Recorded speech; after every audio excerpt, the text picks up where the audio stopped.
જય ભીમ, જય સંવિધાન, નમો બુદ્ધાય. મિત્રો, હું છું જિજ્ઞેશ રાઠોડ. તો મિત્રો, આપણે વાત કરવાની છે સરકાર દ્વારા જે 1962 હેલ્પલાઇન નંબર, એટલે કે પશુ દવાખાનું જે ફરતું, જે ગામડે ગામડે જે ફરતું હોય અને જે યોજના સારી કાઢેલી હોય સરકાર દ્વારા, પણ આ જે યોજનામાં જે આપણે લાભ લેવા માટે જે આપણે 1962માં જે મેં ફોન કર્યો કે શિવરાજપુર ગામની અંદર એક બળદ છે તે બીમાર છે અને જો ઇમરજન્સીમાં સાહેબ આવો તો આ બળદને જીવનદાન નવું મળી જાય.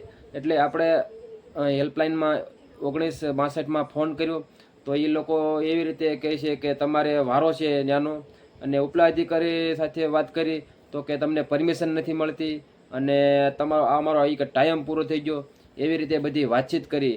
જો કે સરકાર દ્વારા સરસ આવી યોજનાનો જે બહાર કાઢવું હોય તો એ સારી બાબત કહેવાય, પણ અમે જે ફોન કર્યો તો એ આ લોકો આવ્યા નહીં અને ટાઈમ પૂરો થઈ ગયો એવી રીતે આલાબાલા મારી અને એ કહે કે અમારે ટાઈમ પૂરો થઈ ગયો છે અને પરમિશન મળી નથી. જો આ પરમિશન મળી ગઈ હોત તો અમારો જે આ બળદ છે શિવરાજપુર ગામની અંદર જે બળદ હતો બીમાર, તો એ આ લોકો ટાઈમસર આવી ગયા હોત તો આ બળદને જીવનદાન નવું મળી જાત.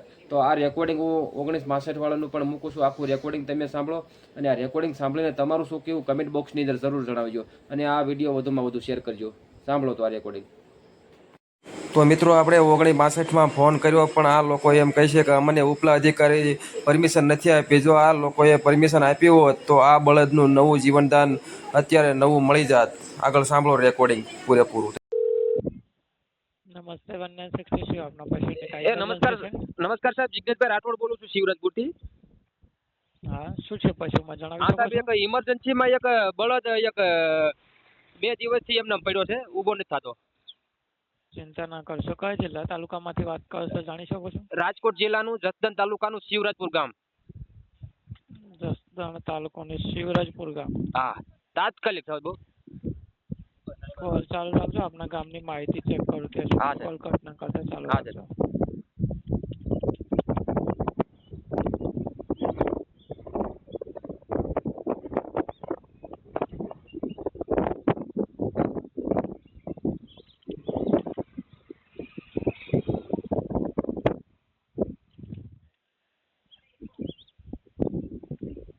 સર, આપના ગામમાં વિઝિટ તો છે પરંતુ સોમવારે અને ગુરુવારે આવે છે. સાહેબ તો ઓલો ટાંટો મરી જાય છે, અત્યારે મરી જાય એમ છે કહું છું. જણાવું છું કે અમદાવાદના હેડ ઓફિસના ડોક્ટર સાહેબ જોડે વાત કરાવું છું. જે પણ તકલીફ થતી હોય આપ એમને જણાવી દેજો. એ પરમિશન આપશે તો એમ્બ્યુલન્સ આજે આવશે. હા સાહેબ, હા. નામ જણાવી આપશો આપ? જિજ્ઞેશભાઈ જીવાભાઈ રાઠોડ, ગામ શિવરાજપુર. કોલ ચાલુ રાખજો, કટ ના કરતા. હા સાહેબ, હા.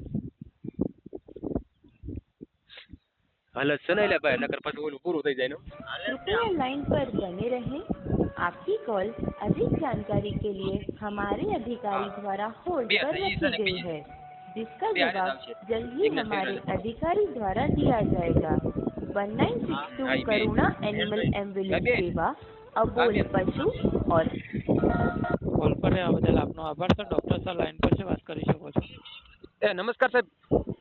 નમસ્કાર, બોલો શું તકલીફ છે? હા સાહેબ, જિજ્ઞેશભાઈ રાઠોડ બોલું છું શિવરાજપુરથી. હવે આ 2 દિવસથી એક ઓલો બળદ છે એ એમને પડ્યો સમજાય એટલે મરી જાય એમ છે સાહેબ. એટલે મેં કીધું તાત્કાલિક કીધવાની શું છે, ઓલું થાય ને સારવાર. 2 દિવસથી પડ્યો છે, 2 દિવસથી સરકાર નથી કરાઈ?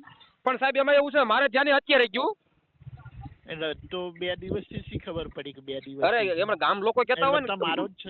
મારી વાત સાંભળો. ના ના ના ના, મારો નથી સાહેબ, તારે મારો નથી. હવે એ કોનો છે એ કઈ ખબર નહીં સાહેબ, અત્યારે અહીંયા પડ્યો છે સમજ્યા, એ મરી જાય એમ છે. એટલે રખડતો છે હા એવું જ સાહેબ લાગે છે.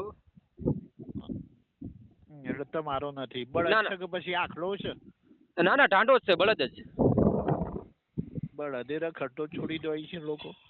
હા એવું છે. બોન જ થતો, આડો પડી ગયો છે. હા આડો પડી ગયો સાહેબ, હજી થોડો થોડો હલે છે, પગ હલાવે છે, પણ જો એને સારવાર થઈ જાય સાહેબ તો મને એવું છે કે ઊભો થઈ જાય છે એવું લાગે છે.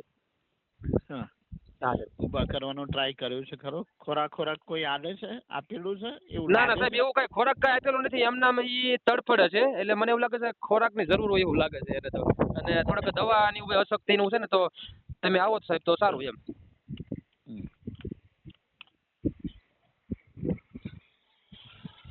તો સાહેબ ક્યારે આવશો? ચાલુ રાખો.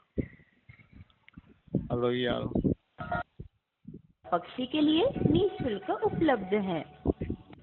कृपया लाइन पर बने रहें। आपकी कॉल अधिक जानकारी के लिए हमारे હોલ પર રહેવા બદલ આપનો આભાર સર. અસુવિધા બદલ માફી ચાહું છું. પરમિશન નથી મળી માટે એમ્બ્યુલન્સ આવી શકે તેમ નથી. તો હવે એ તો મરી જવા દે, બીજું કેમ કરવું તો? જી સર, માફી ચાહું છું. પરમિશન ભાઈ એમ નહીં સાહેબ, ભાઈ એમ નથી. ભાઈ જીવન મરણ વચ્ચે સાહેબ ધોલા ખાઈ રહ્યો છે. વિડીયો આપને મોકલું સાહેબ હું. વિડીયોની સુવિધા છે, બનતા પ્રયત્ન કરે છે, પરમિશન ન મળી એટલે ના આવી પણ વાત સાચી સાહેબ, આનો એક જીવ બચી જાય હો સાહેબ. શકે. વાત સાચી છે આપની, પરંતુ એ જ ઓપ્શન હતો, એનાથી બીજું નહીં તો સાહેબ તમારા ઉપલા અધિકારીનો સાહેબ નંબર આપો તો હું એને ફોન કરીને હું કહું સાહેબ. હા સર, તો આપ નામ નંબર જણાવી દે, તમને સામેથી કોલ કરશે. હા સાહેબ, જે પણ તકલીફ હોય આપ જણાવી દેજો. હા, હું જિગ્નેશભાઈ જીવાભાઈ રાઠોડ, ગામ શિવરાજપુર. ઓકે સર, તો એ નામ નંબર જણાવી દઉં છું, એ તમને સામેથી કોલ કરશે. ઓકે સાહેબ, હા જલ્દી કરાવજો ને પછી આવ્યો જા ઉપર. ઠીક છે ધન્યવાદ સર. નમસ્તે નંદન એક્સપ્રેસ શું આપના પાસે કોઈ ઇમરજન્સી છે? હાલો. હેલો, હા બોલો સર. હા નમસ્કાર, હું જિગ્નેશભાઈ રાઠોડ બોલું છું, રાજકોટ જિલ્લાનું જસદણ તાલુકાનું શિવરાજપુર ગામથી, સામાજિક કાર્યકર. હા બોલો સર. હા, આપણે ઇમરજન્સીમાં એક કેસ હતો. એક બળદ 2 દિવસથી એમ નામ તડફડિયા મારે છે, તો ઇમરજન્સીમાં સાહેબ ગાડી મોકલો ને તો એની સારવાર થઈ જાય ને તો ઊભો થઈ જાય. ચિંતા ના કરશો, પરંતુ આના પહેલા આપે કોલ કરેલો છે ને? હા હા કર્યો તો, પણ અમદાવાદના હેડ ઓફિસર ડોક્ટર સર હોય એમની પરમિશન નથી મળેલી, એટલે માફી ચાહું છું. આજે એમ્બ્યુલન્સ આવી શકે એવું તેમ નથી નથી. બેન, મારી વાત તમે સાંભળો. પરમિશન નથી મળી તો આ જીવન મરણ વચ્ચે ઝોલા ખાઈ રહ્યો છે, તો મરી જશે.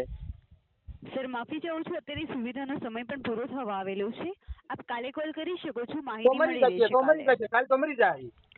આપને જો ઇમરજન્સી જણાતું હોય તો આપ નજીકમાં કોઈ સરકારી પેશી દવાખાનું કાંઈ હોય તે વાંધો નહીં. કોન્ટેક્ટ કરી શકો છો. હા ઓકે. શિક્ષણમાં કોલ કરવા બદલ આભાર.